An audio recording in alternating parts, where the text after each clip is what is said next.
Birds, man. Yo, bring your asses up on here tonight, man. Bring your asses up on here. Birds raw and uncut, man. Come on, come on. Let's talk about it, man. Let's talk about it tonight, yo. Bring your asses up on here, yo. Listen, man. We're not holding nothing back tonight. We're gonna let it all hang out, man. Like this, yo. This was crazy game, man. We got the Hen Rock on deck. Okay. Coronas, everything's on deck, man. Everything's on deck after that game, yo. Because there's so much to say. So much to be analyzed after that game. I mean, like, let's just get right into it, man. Like, all week long, man. We talking local radio, national, ESPN TV, all that. Everybody's saying, yo, y'all don't stand a chance coming in this game with the Saints, the way their offense is doing. They was averaging, like 44, 45 points. Couldn't nobody stop them. I mean, they played the Cowboys last week. They scored on their first 6 possessions was touchdowns. It reminded me of the 2022 Super Bowl when we gave up a touchdown on every single possession in the second half. Okay? That's what that game reminded me of last week with the Cowboys versus the Saints.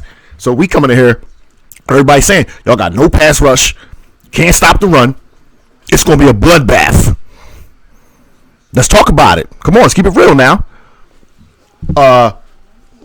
But what gave me pause, now first of all, I'm a Birds fan, baby. It's 1826 Moore Street. You see what I'm saying? South Philly born and raised, right? So this Birds, I'm like, all right, you know what? But what gave me pause was, the greatest force out of everything is Vegas and the odds makers. That's the greatest force you're ever going to see in your life. So, with no AJ, everything, being what it was, the fact that spread was 2.5 in New Orleans, knowing all the money's on New Orleans, that told me, I said, see, the odds makers are saying they think the Birds could win this game. You know what I mean? Seriously, outright. That should have told you. That should have gave you pause. Shit talk aside. Fuck the shit talk. Shit talk aside. That should have gave you pause like it gave me. Because listening to the radios, listening to all the people, all the fans, they thought this team dead in the water. What y'all playing for? No D, no pass rush. Everybody's shit. Everybody's ass. Everybody's done. Like, you know what I mean? So when I seen that line, I said, woo-wee. I said, Vegas likes the Birds. Huh. So I got on the phone, called my parents. And I said, you know what? I'm going to come watch the game with y'all. I'm going to come visit my dad, watch the game. My dad a big Eagles fan, the whole nine. I said, I'm going to come watch the game with you, Pop. So, took my daughter over there. We get over there. And, I looked at my dad on the first drive when the Saints had the ball, the opening possession. My dad is a witness. He will tell you. And I said to him, I said, Dad, I'm watching this defense closely, specifically the D-line. And I'm telling you right now, this opening possession, I could tell already they are here to compete. You don't believe me? Ask my dad. DM me. I'll give you the phone number. You can call him. He'll tell you. And let me tell you something. They never stopped competing with that intensity. I don't know who chewed their ass after that Atlanta game, but all I know is the talk during the whole week in the city of Philadelphia was this defense can't get it done. They got no pass rush. They can't stop the run. And it is what it is. Now, again, me as a Birds fan, I said, I am going to give them this game. This is going to be a measuring stick. The jury's out with me. You know what I mean? I'm not willing to make a judgment one way or the other. The jury was out with me. I said, but I'm going to give them this game. And I'm going to watch very, very closely. And I knew on the first possession, I told my father, I turned to my dad and I said, Dad, they are here to compete. This on the first possession. Game was 0-0. Saints first possession. Opening kickoff. I said, yo, you could just see. Like, man. Like, It ain't rocket science, man. You can see when people are here to compete and they flying around. I seen it on the first possession. Time keep ticking. Game keep going on. They went in the locker room with 3 on the board. Come on, cuz. Bad news was... look, this is the news. So it was 3 things coming into this game, right, that everybody was shitting on. The coach, the defense, and the quarterback, right? So once we got to halftime, the defense had already showed me this is not going to be on us. But the coach and the quarterback, they were, you can set them on fire, right? Like everybody, they were proving all the haters right. Like, oh man, the coach know what he's doing. Quarterback's turnover machine. He's, you can't win with him, right? Look, it's on the TV right now. The coach addressing the team, but we'll see that later. Like, I'm just like, man, you know what I'm saying? Like, defense came out hair on fire, flying around, right? So the offense, man, let's talk about the offense, man. It just was like bad decisions, bad decisions. Jalen turned the shit over in the red zone once again. The fumble when he tried to scramble, that is what it is. That's not something I'm worried about. That could happen to any quarterback on any given game. What I will say about the interception, that's his fault. That's his fault. Devontae, you got to flatten that route, baby. Because that's the same play they ran on Atlanta. That was a touchdown. For those that's paying attention, the same play. Got to flatten that route. You know what I'm saying? You wasn't even in front of the defender. And it ain't like he competed to make it an incompletion or nothing. It just once Jalen let the bitch go, that was it. But that's Jalen's fault. I'm not here to make an excuse for Jalen Hurts. That was his fault. I'm just saying the receiver has to flatten that route. And if he did flatten the route, if the defender still makes playing the ball, you're in position to at least make it an incompletion. But again, Jalen has to be better, and we know that. And they're still going to rip his ass. Even though this is a win, he's going to get ripped, this week. He's going to get ripped. As will the coach. The coach, again, like I said, the 3 things coming to this game. The defense, the coach, and the quarterback were the 3 things everybody's complaining about. The only one that's not going to get ripped this week is the defense. And they shouldn't, because they flew. Like I said, I knew on the first drive that defense was here to play. Flat out here to play. They was here to play. Them D tackles, Jordan Davis and Jalen Carter, beast. They was beasting out there, beasting flat out, beasting. It was a thing of beauty. This is Jalen Carter. This is Jalen Carter. I bought this week 3 last season because I had already seen enough in 3 weeks of last season with Jalen Carter because we already know. So, everybody had the Saints. Everybody had the Saints except Vegas. Vegas was like, look, we're going to make it 2.5 because they already know. The house never lose. But everybody had the Saints, man. You had to hear it all week. Like, yo, they going down to the ones, man. Bro, they scoring 44, 45 a game, bro. Y'all no, that defense going to be leaking oil by the whoop. That defense showed up and showed out. But the other part of the game that we needed to talk about is the injury. The whole right side of the line went out. Lane went out. You know me. Y'all know how I feel about Lane Johnson. And if you don't know, let me tell you. For me, in my opinion, Lane Johnson is the best to ever wear the Eagles uniform. Let me say it again for you if you didn't hear me. Lane Johnson is the best Eagle to ever wear the uniform. Okay? People that know me in my circles and everything, they'll tell you that's how I feel about Lane Johnson. He's the best to ever put the Eagles uniform on. Okay? Best right tackle in the league. Check the record when he doesn't play. We don't win. Period. So when he went out, I looked at my dad and I said, this is probably an L.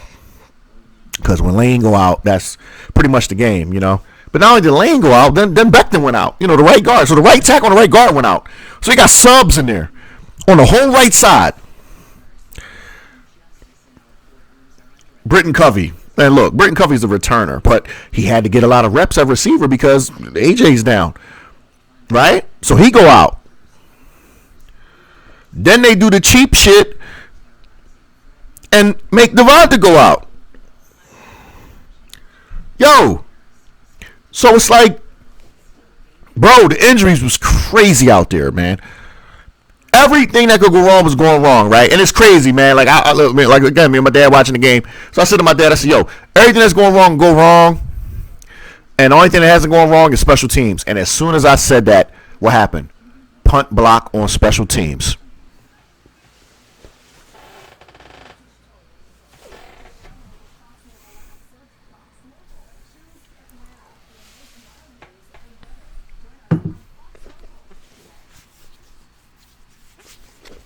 I mean, it was just one of those days, man.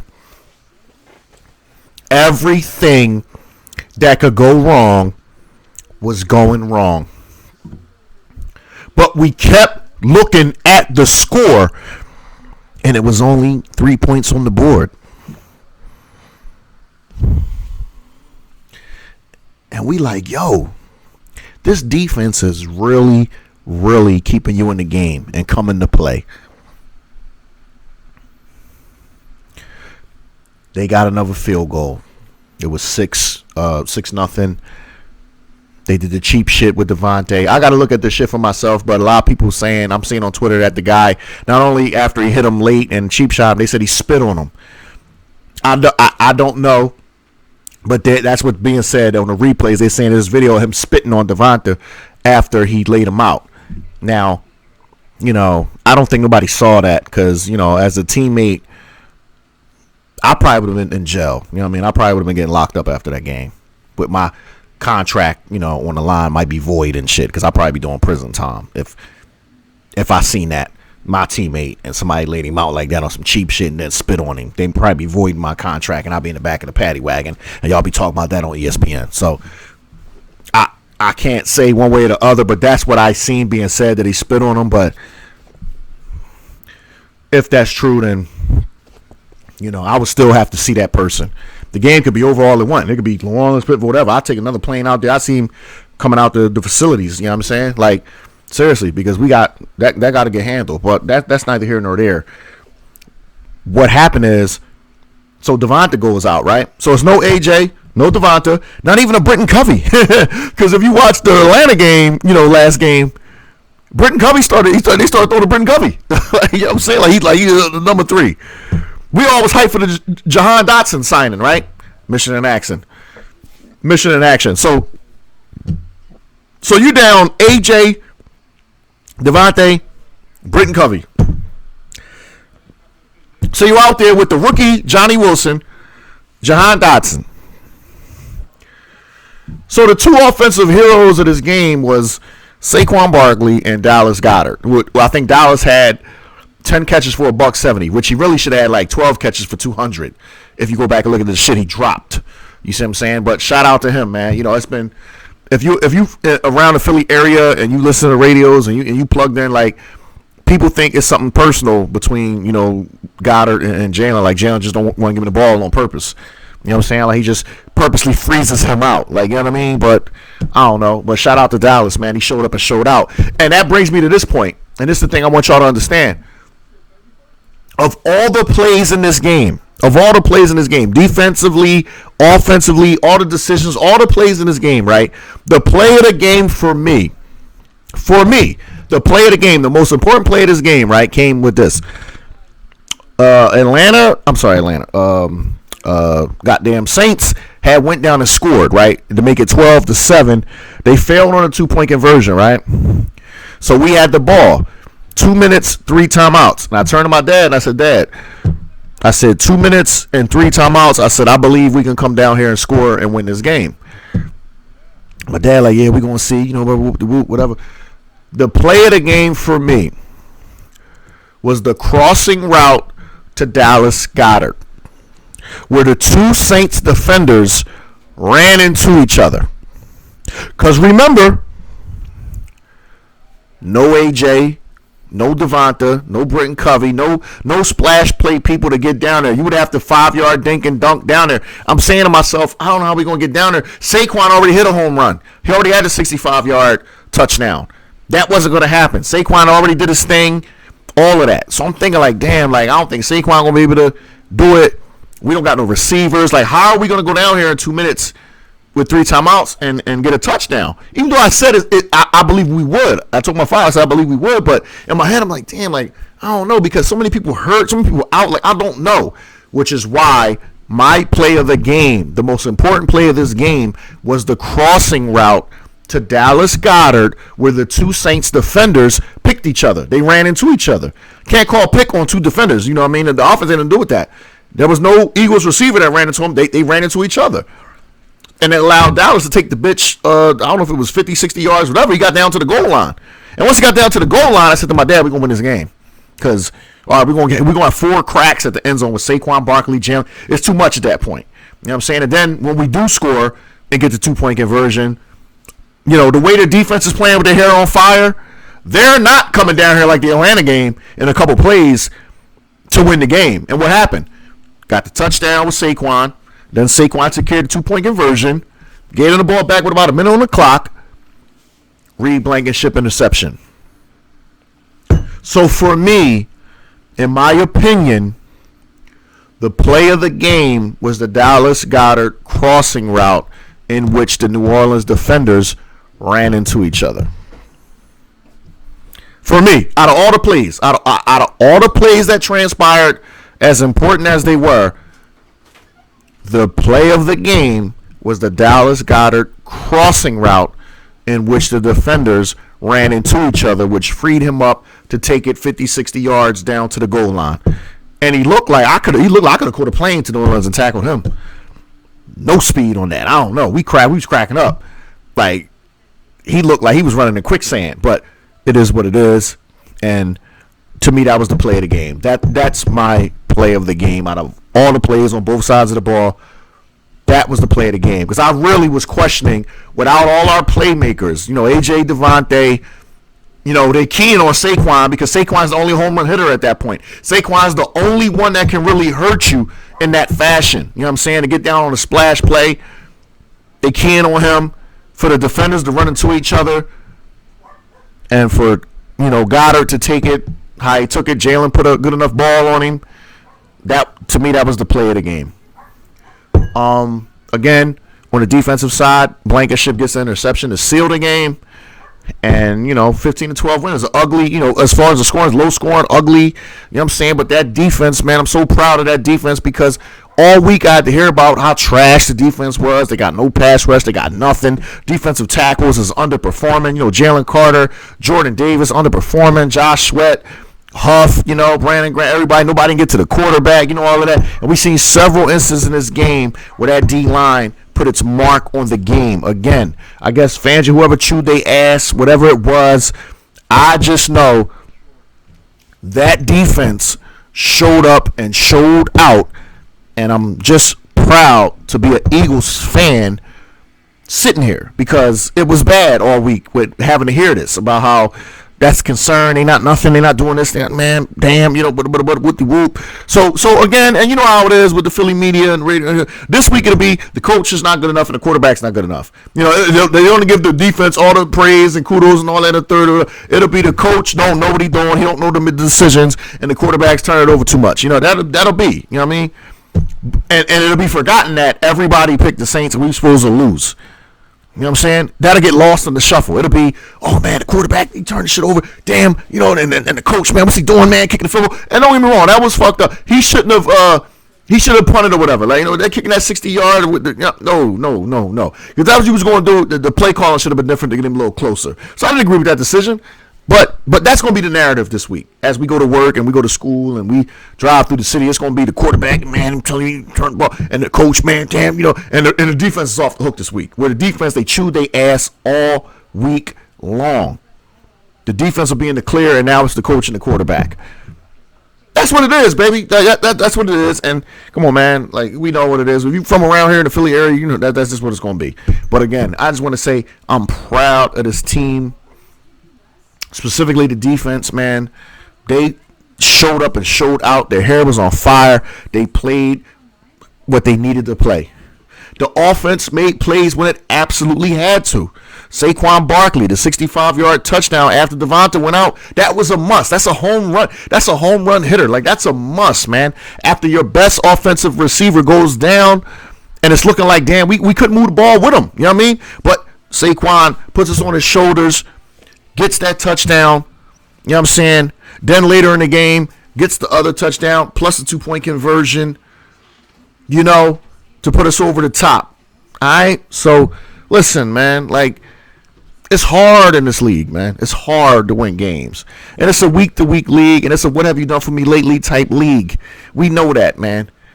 Y'all be calling people garbage, and they this, they that, and then the next week when they have a good game, they do the best things to slice bread. We know that. It's a week-to-week league. You know what I'm saying? So, I'm just proud that my team and the defense showed that, look, man, we're resilient. We never should have lost the Atlanta game. If he catches the ball, we win, or if they run the ball, whatever. It's always coulda, coulda, woulda. But today was the focus, and everybody had the Saints. And my Birds showed up and showed out, made the plays, played through adversity. Like I said, everything that could have went wrong. And you still found a way to get a W in one of the hardest stadiums to play in the whole entire league and get back on the bus to the plane, and let's get back to Philly 2-1. All right? So that's just what it's about, man, and that's what it is. You know what I'm saying? And that and that's what we thankful for on Birds Raw and Uncut as we pour the Hennessy before the penitentiary. And that's what it is. So we're going to enjoy this week of victory and get ready for Tampa. Because remember, they said Tampa was so scary in the third. I looked and I seen Denver was up 14-0. I don't know what happened after. I just looked and I seen Denver was up 14-0. And then I just seen that they said Denver won the game. So this scary shit about Saints and Tampa. So now it's like, see what a week does in the NFL. That's why you can't get too high or too low. That's what a week does in the NFL. 1 week, you're the best things to slice bread, and everybody's on you. Everybody's saying you this, you that, and the third. The next week, they saying, oh, man, we don't know. They probably trash. That's what it is in the NFL, baby. So, look, shout out Bird Gang. Look, this is the page on here. Look, check this out. Got the page on right there. Look, see? There's the page on right there. You know what I'm saying? So, listen. Birds Raw and Uncut. We here. We're going to celebrate this dub. And we are going to prepare for the Buccaneers. And just be, thankful. These Nats, man. But, love y'all, man. You know what I'm saying? My Birds, our fans out there. Love y'all. You know what I'm saying? Because it's so hard of a grind. But look how we look at these Birds fans, man. You see all these Birds fans that infiltrated New Orleans, that was out there representing, man, with that midnight green on, that Kelly green, man, all that. You see what I'm saying? How we do. Love y'all, man. Love y'all. So enjoy this. Enjoy this victory because you deserve it. After this week you had, getting ridiculed and being told how your team was this, your team was that, and all of that and everything. Now you can sit back and say, yeah, we responded. You know what I'm saying? We responded. So enjoy that, man. Take a shot of your Henny or whatever you got, your wines, your beers, your boo. Get your barbecue, whatever you got, man. Enjoy that shit, man. This is Birds Raw and Uncut. All right, we about to sign off, baby.